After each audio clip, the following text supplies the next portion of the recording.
अरे बेट देखो, ये आसमान रूहत है। नहीं बावन साता, आप क्या कह रहे हैं? आसमान तो साफ नीला होता है। जरूर, यहाँ वो पूरी कहानी जिसमें शर्त, सजा और शेर राजा का अरे बेट देखो, ये आसमान रूहत है। नहीं बावन साता, आप क्या कह रहे हैं? आसमान तो साफ नीला होता है। पूरा सबक शामिल है, एक साथ पेश है। मूर्खता की सजा, बाघ और गधे की शर्त। एक जंगल था जहाँ शेर राजा का राज चलता था।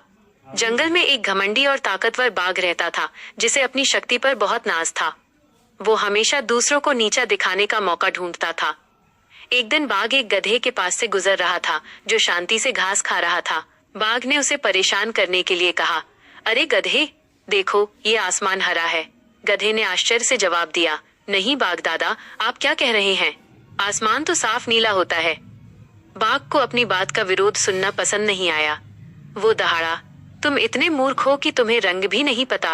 मैं कहता हूँ आसमान हरा है। गधे ने कहा, हम राजा के पास चलते हैं, वो तय करेंगे कि कौन सही है। घमंड में चूर बाघ तुरंत तैयार हो गया। वे दोनों अपने मामले को लेकर शेर राजा के दरबार में पहुंचे।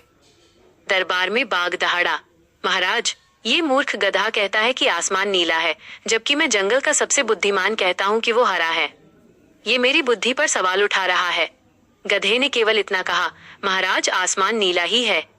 शेर राजा ने थोड़ी देर तक दोनों को देखा, फिर वो दहाड़ कर बोले, बाघ दोषी है, इसे 100 कोड़ों की सजा दी जाए और गधे को आजाद कर दिया जाए।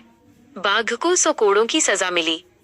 दर्द से कराहते हुए उसने राजा से पूछा, महाराज, मैं जानता हूँ कि आसमान नीला है। मैंने तो बस इसे अपनी श्रेष्ठता दिखाने के लिए बहस की थी, फिर सजा मुझे क्यों मिली?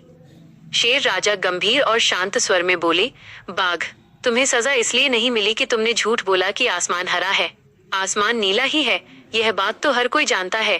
तुम्हें सजा इसलिए मिली कि तुमने अपना कीमती समय, अपनी ऊर्जा और अपनी प्रतिष्ठा एक मूर्ख के साथ बहस करने में बर्बाद की। तुमने एक ऐसी बात पर घंटों तक बहस की जिसका सत्य पूरी दुनिया के सामने स्पष्ट है।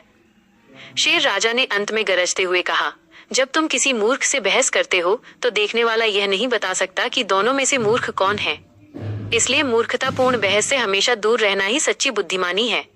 बाघ को अपने कोड़ों से भी ज्यादा राजा की इस सीख का दर्द हुआ। उसने समझ लिया कि अपने अहंकार को संतुष्ट करने के लिए व्यर्थ की बहस करना सबसे बड़ी मूर्खता है। सीख, अपने समय और प्रतिष्ठा को व्यर्थ की बहसों में बर्बाद न करें। बुद्धिमान व्यक्ति जानता है कि कुछ लड़ाइयां लड़ने लायक नहीं होती। अरे बेट देखो, ये आसमान रूहत है। नहीं बावन साता, आप क्या कह रहे हैं? आसमान तो साफ नीला होता है।